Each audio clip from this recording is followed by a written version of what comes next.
Donc, bien-aimé, si tu veux avoir le point de vue de Dieu, tu dois connaître sa parole. Parce que le point de vue de Dieu est donné dans sa parole. Je l'ai déjà dit. Bien-aimé, aujourd'hui à la table du Seigneur, nous allons aborder un sujet capital. Un sujet capital pour les enfants de Dieu. Si tu veux vivre dans la victoire, si tu veux avoir une foi vigoureuse, tu dois vraiment connaître ce sujet. De quoi s'agit-il? Il s'agit de voir comme Dieu voit. C'est cela le sujet qu'on va traiter. Oh, béni soit le nom du Seigneur. Amen. Alléluia. Bienvenue à la table du Seigneur. Yeah! Alors, nous allons prendre notre premier passage dans le livre de Jérémie. Jérémie chapitre 1, à partir du verset 11. Voici ce que disent les Écritures.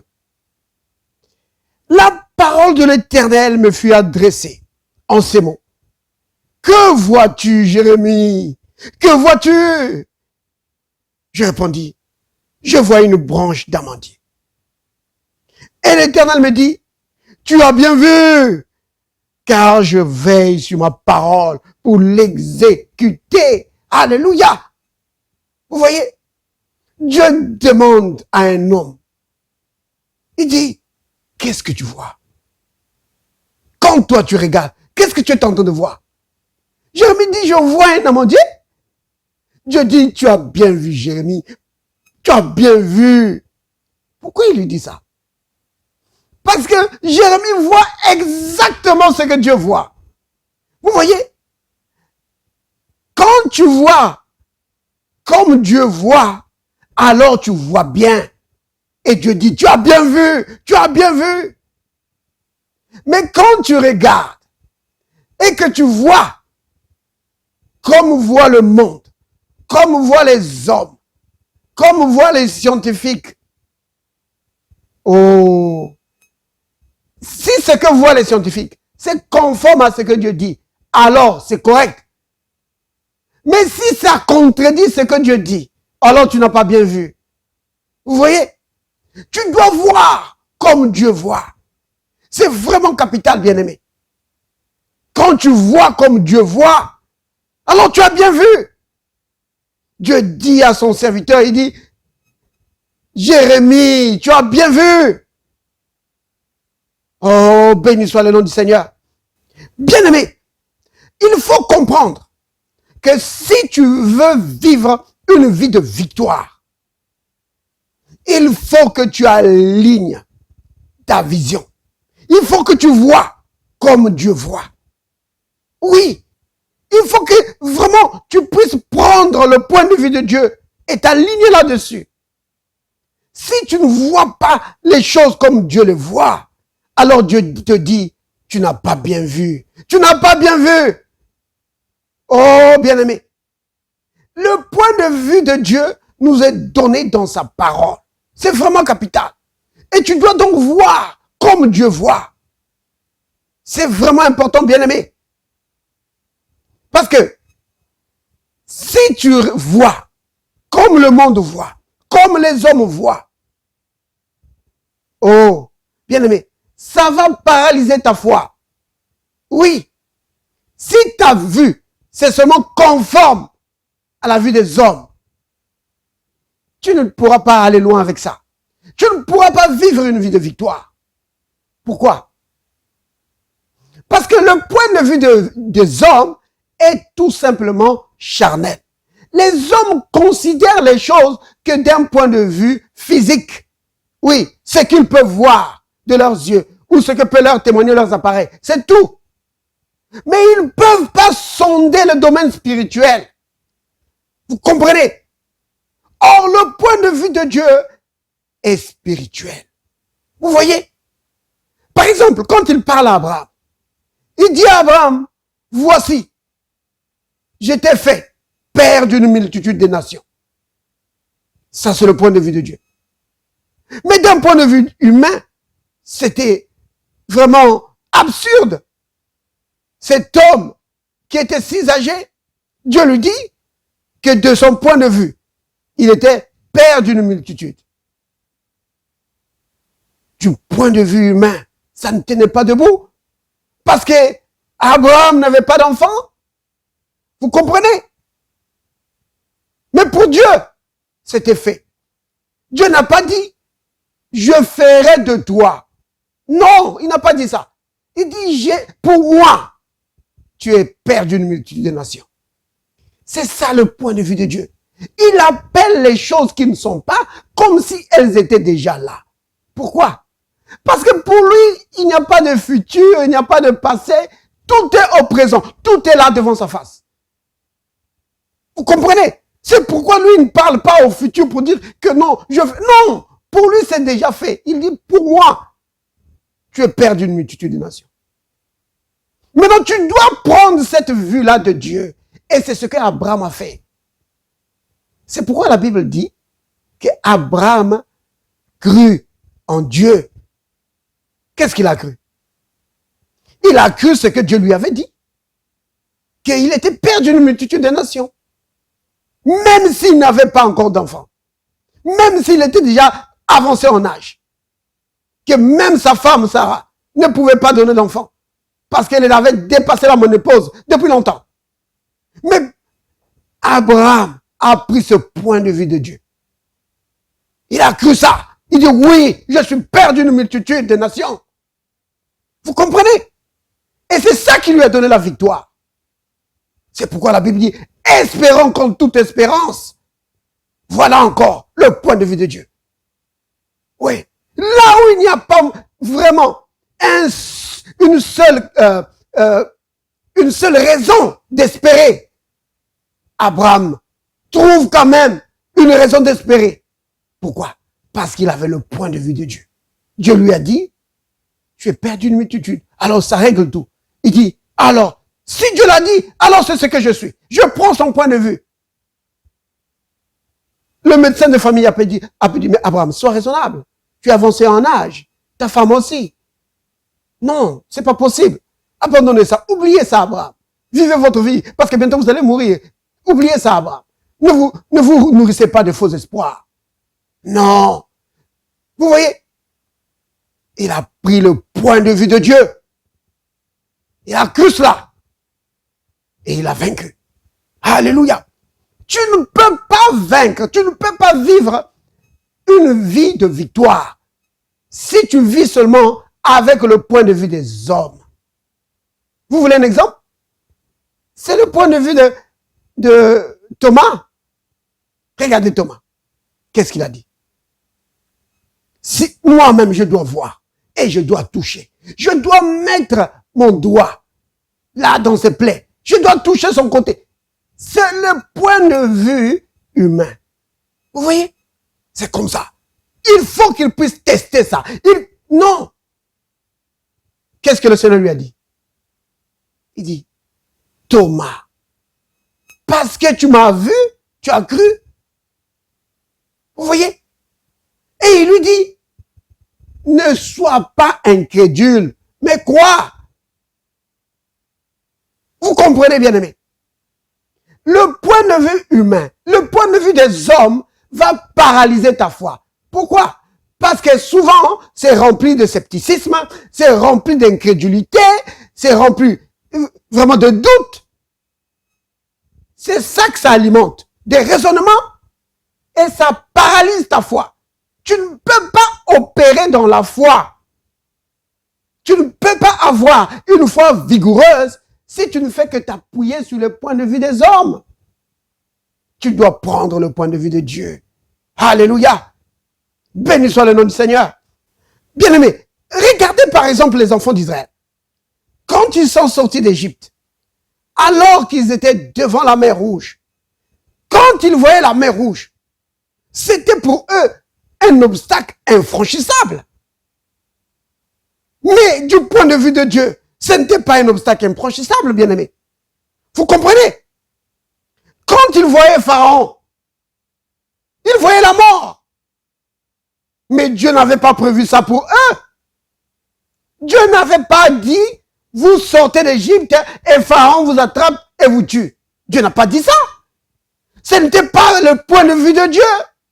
Dieu a dit, vous sortez d'Égypte, vous entrez en terre promise. C'est ce que Dieu a dit. Vous comprenez pourquoi il faut avoir le point de vue de Dieu?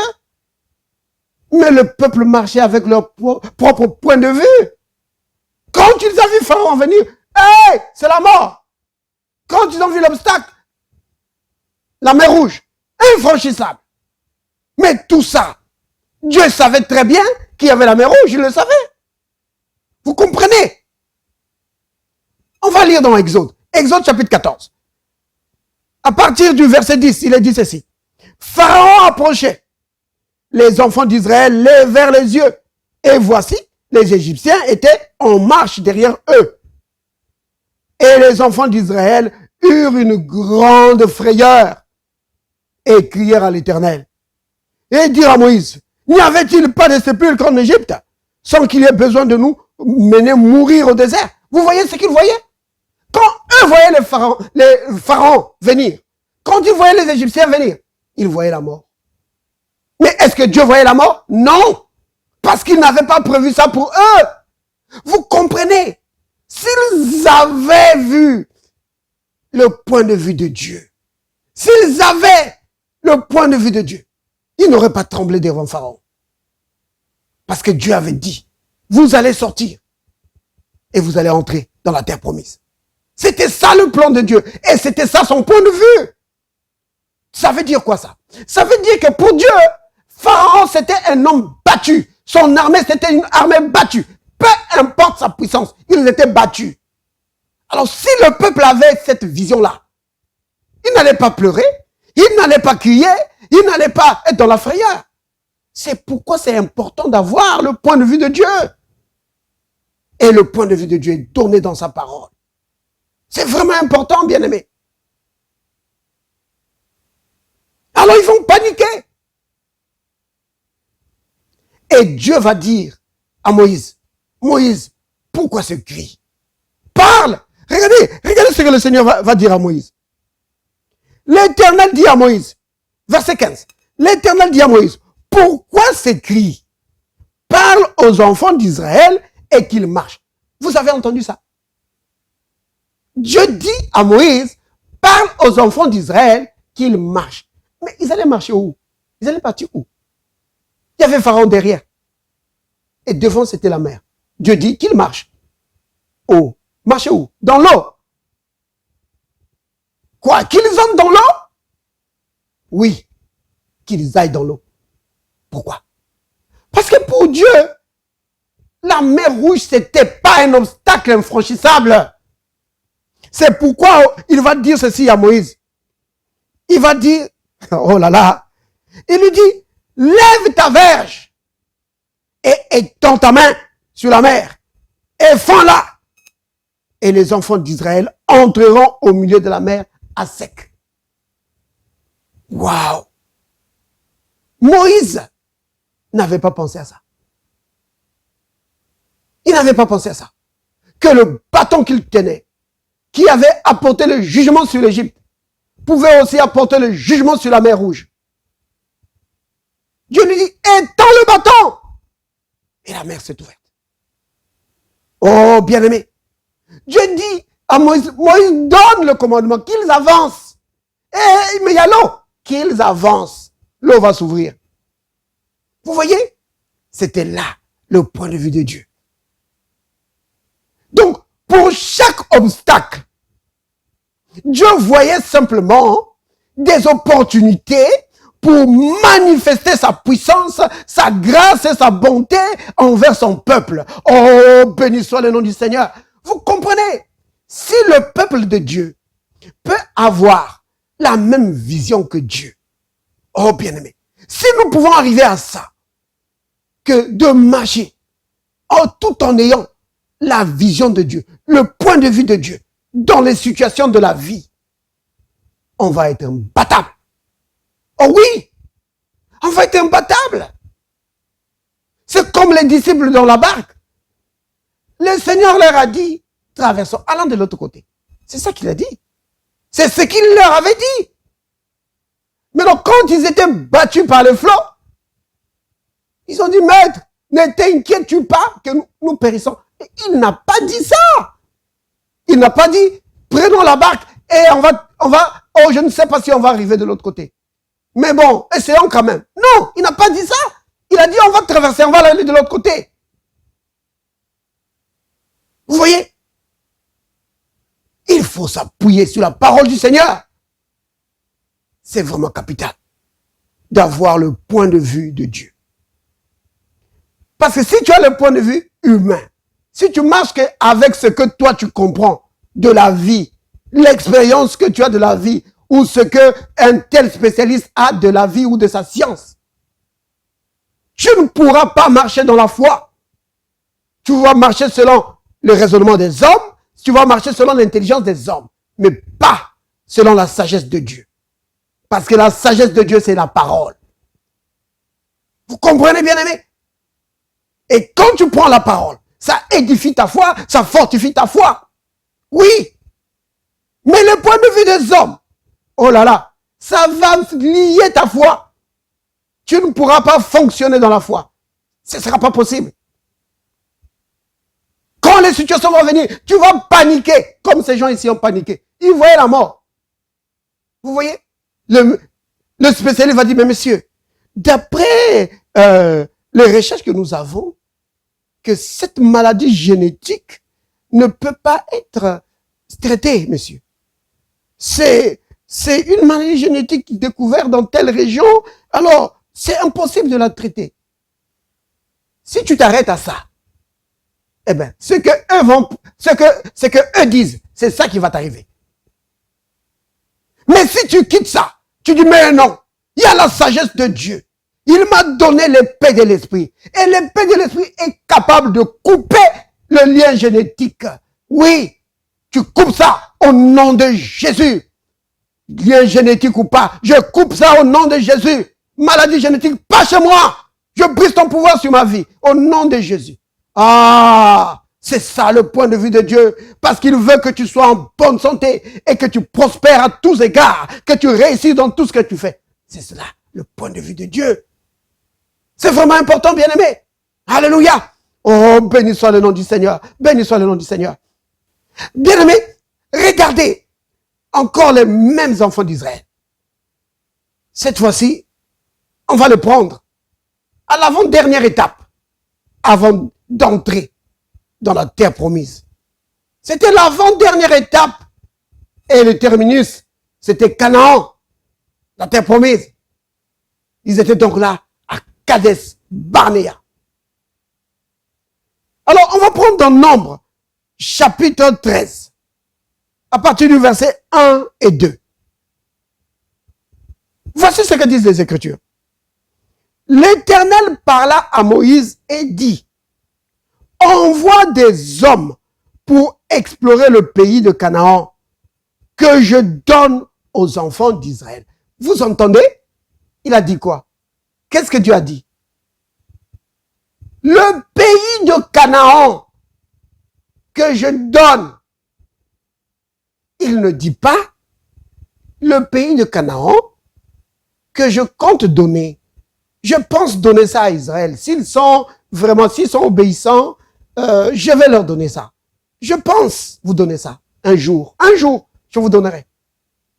Non, il ne dit pas ça. Il dit, je donne. Si quelqu'un vient, il te dit, voici la voiture que je te donne. Est-ce que tu vas passer encore, tu vas déclarer 40 jours de jeûne et de prière pour qu'il te donne vraiment ça? Non. C'est inutile, il vient de te dire qu'il te le donne. Dieu vient de dire qu'il donne. Vous comprenez? Alors, qu'est-ce qu'il fallait faire? Il fallait juste prendre et dire merci. Merci Seigneur. Mais non, c'est pas ce qui va se passer. Regardez. Ces gens, les chefs des 12 tribus d'Israël, on va les envoyer pour explorer le pays. Et ils reviennent avec leur rapport. Alors, à partir du verset 26, à leur arrivée, ils se rendirent auprès de Moïse et d'Aaron et de toute l'assemblée des enfants d'Israël, à Kadès, dans le désert de Paran. Ils leur firent un rapport, ainsi qu'à toute l'assemblée. et ils leur montrèrent les fruits du pays. Voici ce qu'ils racontèrent à Moïse. Nous sommes allés dans le pays que tu nous as envoyé. À la vérité, c'est un pays où coule le lait et le miel.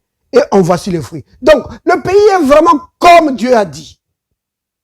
Ils auraient dû s'arrêter là. Vous voyez? Ils ont dit à Moïse, Moïse, le pays c'est vraiment comme Dieu a dit. Mais ils ne s'arrêtent pas là.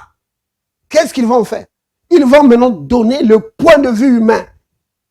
Ce qu'eux ont vu de leurs yeux, ce qu'ils ont ressenti et ce qu'eux pensent de la situation. Vous voyez? Ce qu'eux pensaient de la situation. Et puis, les estimations qu'eux avaient faites. Quelle était leur chance de victoire?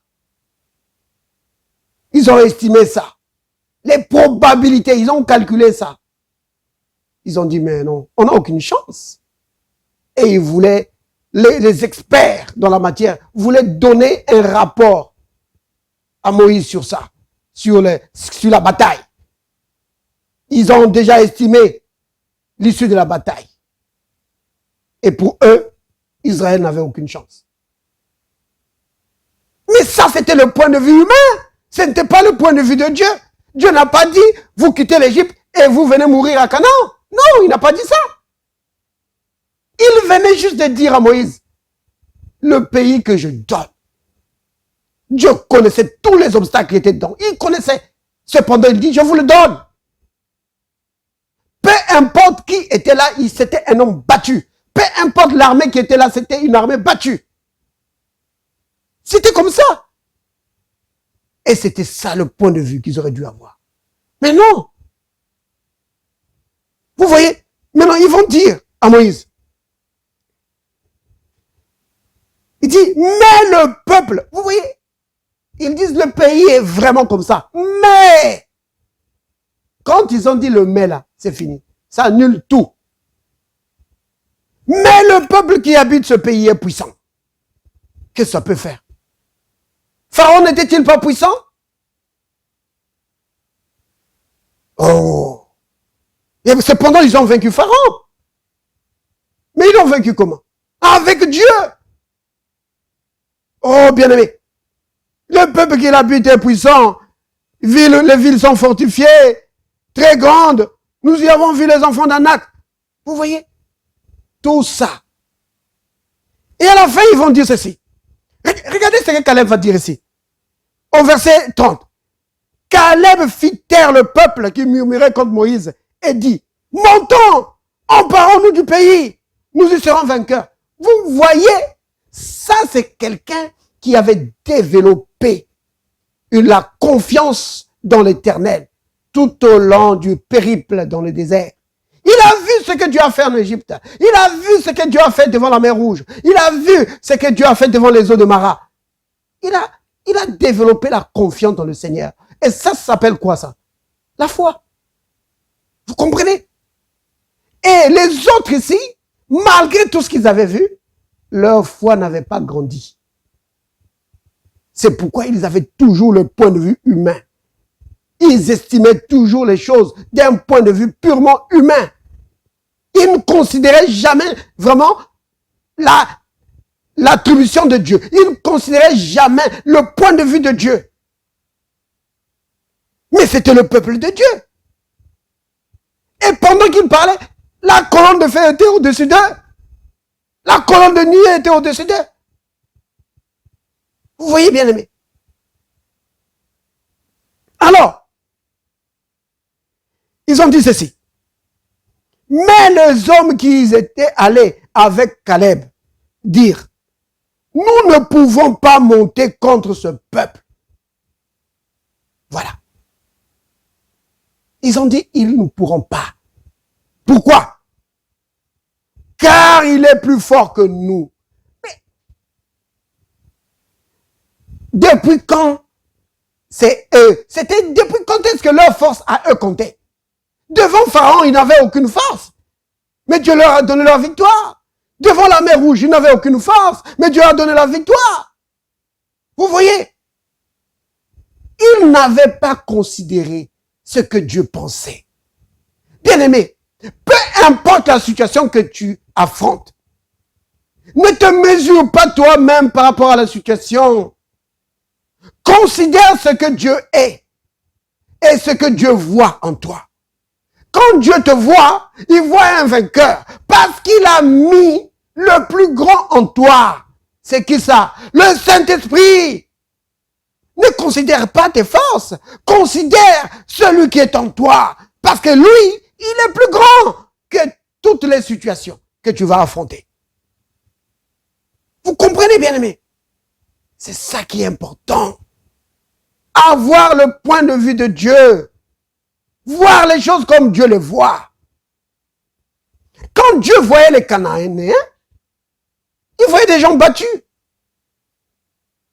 Quand Dieu regardait la terre de Canaan, c'était la propriété d'Israël. Mais eux ne voyaient pas comme ça. Ils se voyaient eux-mêmes faibles. Oh, bien-aimé, c'est vraiment important de voir les choses comme Dieu les voit. Alors, ils décrièrent le pays. Regardez, ils vont même dire que eux, à leurs propres yeux, ils se voyaient comme des sauterelles. C'est grave. Ils se voyaient comme des sauterelles. Bien-aimé, ton point de vue sur ta situation, sur toi-même, sur ton identité, ça ne se base pas sur ce que toi tu penses ou ce que les hommes disent. Ça se base sur ce que Dieu dit de toi. Et si tu veux savoir ce que Dieu pense de toi, regarde dans la parole. C'est pourquoi l'apôtre Paul dit ceci à Philémon. Que Philémon, ta participation à l'évangile va devenir efficace quand tu vas commencer à reconnaître les bonnes choses que Dieu a placées en toi. Ça, c'est Philémon 1:6. Commence à reconnaître les bonnes choses que Dieu a placées en toi, bien-aimé. Ne te base pas sur tes capacités physiques. Parce que le plus grand est en toi. Oh, bien-aimé, c'est vraiment important de connaître le point de vue de Dieu. Et ces gens n'ont pas pu entrer. En tout cas, tous ceux qui ont dit qu'ils ne pouvaient pas y entrer ne sont pas entrés. Mais Josué et Caleb, puisque eux croyaient qu'ils pouvaient vaincre les Cananéens, ils les ont vaincus. Ils sont entrés. Ils ont possédé le pays. Donc, bien-aimé, ce que tu penses de toi-même, ce que tu dis, si ce n'est pas conforme à la parole de Dieu, ça te bloque toi-même. Tes paroles, ça va tracer une limite. Si tu dis que tu ne peux pas entrer, alors tu n'entreras pas. Mais si tu dis comme l'apôtre Paul, selon Romains 8, verset 37, que devant toutes ces situations, je suis plus que vainqueur à cause de l'amour de Dieu pour moi, alors ça sera fait de toi ainsi. Tu vas triompher parce que le plan de Dieu pour toi, le point de vue de Dieu pour toi, c'est que tu triomphes. Oh, béni soit le nom du Seigneur. Amen. Maintenant, bien-aimé, si tu veux avoir le point de vue de Dieu, tu dois connaître sa parole. Parce que le point de vue de Dieu est donné dans sa parole. Je l'ai déjà dit. Quand tu prends la parole, quand tu médites la parole, tu te nourris de la parole de Dieu, alors il va se passer quelque chose que la Bible appelle le renouvellement de l'intelligence. La parole de Dieu va fortifier ta foi et renouveler ton intelligence. C'est-à-dire que tu commences à regarder, à voir les choses comme Dieu les voit. Dans Romains chapitre 12, il est dit ceci. Romains 12, verset 2. Il est dit, ne vous conformez pas au siècle présent. Vous avez entendu ça? Que ne laissez pas le monde vous façonner. N'opérez pas, ne marchez pas selon le point de vue du monde. C'est ça que ça veut dire. Ne vous conformez pas au siècle présent. Ne marchez pas selon le point de vue de ce monde. Mais soyez transformés par le renouvellement de votre intelligence, afin que vous discerniez quelle est la volonté de Dieu. Vous voyez? Quand ton intelligence est renouvelée, tu discernes maintenant la volonté de Dieu.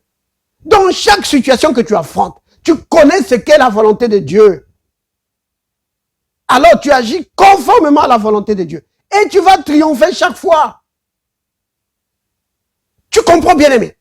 Quand tu as le point de vue de Dieu sur toi, sur ton identité, sur le plan qu'il a pour toi, oh bien-aimé, tu deviens un danger pour l'ennemi. Et chaque fois tu vas le battre. Peu importe les circonstances, tu vas le battre.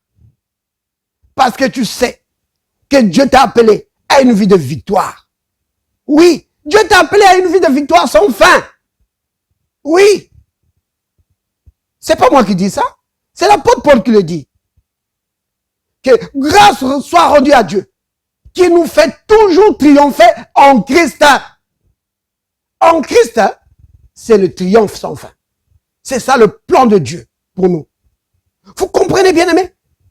Maintenant, si tu veux avoir le plan, le point de vue de Dieu, si tu veux penser comme Dieu, si tu veux voir les choses comme Dieu, il faut que tu puisses prendre du temps dans la méditation de la parole.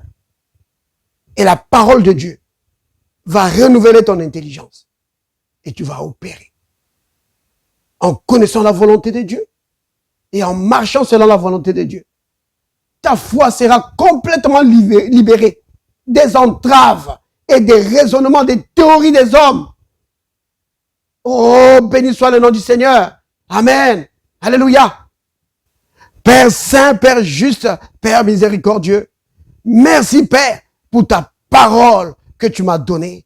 Oui Père, merci pour le Saint-Esprit qui me donne une bonne compréhension, une compréhension profonde de ta parole pour édifier ma foi et renouveler mon intelligence afin que je marche dans ta volonté, Seigneur, accomplir ta volonté pour ma vie, oui, et vivre une vie de victoire, peu importe les circonstances.